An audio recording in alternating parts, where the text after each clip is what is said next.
Thanks, Rob. Hey, Mac. Just real quick, Jarvis just told us that he's playing with a broken rib, and I know all you guys are dealing with something, and obviously you've been through your injury situation already. What does it mean when you hear when you know that a teammate is hurting bad and he's still willing to get out there and play every week? Uh, Most importantly, I feel like it just shows what type of guy he is, or what type of guy anybody could be. And I mean, it's crazy, when you got guys on the team who's willing to do whatever it takes to help the team, win, to give us any chance to win. And you know, it's I mean, it's crazy. It's something that you can't really even put into words because guys like Jarvis, who works extremely hard, and he's one of those leaders who've been here, for a couple of years. And I'm just trying my best to be one of those guys like Jarvis, as my experience and my years come along. Thank you. Thanks, Tom. Scott Petrick, you're next. Hey, Mac, I know you guys spent a bunch of time talking about takeaways. The fact you didn't get any against the Steelers, did that kind of reinforce how important it is for your defense to get a couple of them a week? Yeah, that's something that we harp on, ever since our first day back in the building together. And we talked about how we want to, create takeaways, and how we want to make that a priority, in our defense. And we didn't do a good job of that this past week, obviously. And we just try to create takeaways to set our offense up, to be successful, and to give us the best chance, to win the game. And when you look at Burrow and the Bengals, do they present opportunities to turn them over? Yeah, definitely. The first time we played them, they threw the ball, 60 times. And, if a quarterback throw the ball 60 times, that sounds like at least 2 to 3 interceptions to me. And we just got to do a great job with just making sure everybody's locked in and just, playing within the game plan and just attack the ball. Thanks. Marla Reidner has our next question. Yeah, Mac, just one more thing about Jarvis. He's got this consecutive game streak going that means so much to him. Is that something you really admire, just his determination to keep that going? Yeah, definitely. That shows a lot about him. That basically just lets you know nothing will stop, him from anything. And, he's been doing a great job here in Cleveland with being consistent, like I said, with being a leader, with fighting through adversity. When times get tough, he always find a way to push himself through. And I feel like that's spreading all around the team because, that's something that doesn't go unnoticed. And we all, see it, and we all realize that, it's guys out on the field that's hurting every day, who's pushing to do whatever it takes to help the team. Is that more of an inspiration during the game, or does that also kind of push you guys during the week too? Yeah, definitely. He may make a catch or make the wrong move with his body, or maybe fall to the ground, and you can see him reaching for, his ribs, and, we just know he's hurting. And, we just know that, Jarvis a warrior, or whoever it may be a warrior, to be able to go out there and compete, on Sundays and still, try their best to give us a shot to win a game. And one more thing, just about your defense. Is there something that's kind of you're stressing this week in bouncing back from that game? Nah, man, we just gotta remain focused. It's the next game, and we learned from the things we didn't do well the past game, and you just carrying it over to this game with a new mindset, a new focus, and just getting ready to go out and compete and give ourselves the best chance to play great as a team and win. Thank you. Jeff Fidel, you're next. Hey, Mac, where would you say you are in the learning curve of your career now?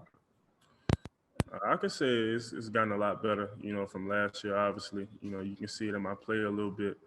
I've gotten more comfortable. I'm able to kind of see things before it happens. And, that just comes with experience. With me starting 14 games last year, kind of helps me out a lot this year. And, I'm still learning. I'm still growing. I'm young. So it's just going to continue to take it one day at a time. Thanks, Jeff. Tony Grossi, your line's open. Yes, along the same lines, Mac, I was going to ask you, are you back 100% physically now? It's like your 4th game back or 5th game, whatever it is. Do you feel you're back to before the knee injury? I feel like I'm getting there. I'm not 100% yet. You know, that's something that I've been pushing myself every day to kind of get back to being me. And I'm just going to continue to do whatever, you know, the guys tell me to do as far as treatment wise, you know, to kind of get back to 100%. And I thought heading into training camp, you were the likely guy to be wearing the coach's headphone in your helmet. Are you doing that now, or is BJ Goodson doing that still? Yeah, we got BJ Goodson doing it. You know, coming into you know, off-season program and until now, my coach was saying, you know, I'm capable of playing any 3 positions. So, you know, they decided to play me at will. But if I have to play Mike, I can. And you know, BJ been doing a great job with that. Jacob, whoever in at Mike, they all been doing a great job with that. But it's something that I'm capable of doing for sure. All right, thanks, Mike. Nate Orrick, we'll go to you. Mac, Mike Prefer told us that you came to him and asked to play more special teams after that kickoff return for a touchdown a couple of weeks ago. Can you kind of tell us what happened there? What was that like? How you approached him? And I think you got one play against the Steelers. Do you think you might be able to play more on special teams, or are they holding you back a little because you are still coming back from that knee? First of all, you know, special teams is something that I take pride in. You know, that was something that, you know, my freshman year in college that I played and I went 100% on it. And, you know, just being at the next level, I know that special teams is a big part, you know, of being successful in this league. It's a big part of winning. And, you know, them returning the kickoff return for a touchdown is totally unacceptable. So I kind of got pissed about it. And I went up to Coach Preef and was like, Coach Preef, put me on kickoff, put me on special teams. Like, whatever you need me to do, I'll do it, you know, because I want to help the team win as much as possible. I want to be able to put us in position to win. So whatever you need me to do, I'll do it. And the next couple of days, he texted me and said, you know, I'm going to put you on the twos on punt, kickoff, and different special teams, and we'll just go from there, you know, because like you said, he know I'm still recovering from my injury, but, you know, I'm like, I'm here, Coach. I'm soon up. So whatever you need me to do, I'll do it. And, you know, that's just my mindset, you know, as a football player.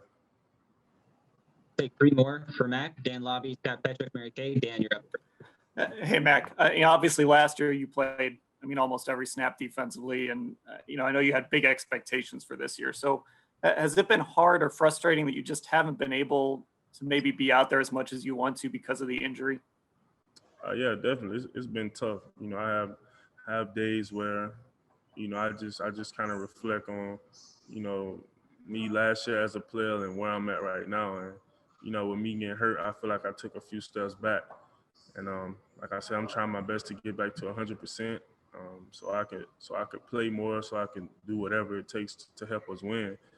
And that's really it. You know, I want to be on the field as much as possible. I want to play. Everybody know that. And I just got to approach it as, you know, one day at a time, you know, just be there for my teammates, for my guys in the LB room, and just do whatever, you know, whatever they need me to do. I'm here. It's just, you know, I'm just at this moment, you know, it's just all about what can I do to help us win. Thanks. Yeah, you have your next one. Oh, Mac, along those lines, how much do you miss not being out there in the nickel package? And do you feel like as you get closer to 100%, you get closer to the coaches putting you out there for that? Definitely. I miss it a lot. You know, just like you said, being able to be on the field and not really come off. You know, I miss it, you know, and I feel like me being on the field more would, you know, help me make more plays and things like that to put us in situations to win. And, you know, as far as getting more playing time, that's totally up to the coaches. Like I said, I'm just going to continue to take it one day at a time, continue to bust my ass, continue to just do all the little things right to show them that, you know, I'm recovering well and that I'm ready to do whatever, you know, when they put me in the game. Thanks. And the final one goes to Mary Kay Cabot. Mick, just wondering what you think the return of Ronnie Harrison to the field will, what kind of boost that will bring to your defense, not only just from, you know, a talent standpoint, but just kind of the fire that he brings. He has some of that same leadership and fire that you guys offer. It's a huge boost. You know, even when we first got Ronnie, you know, I was pumped. I was telling the guys on defense like he's gonna be a big spark for us. He brings a lot of swag to the defense. He's just a ball player, can do it all.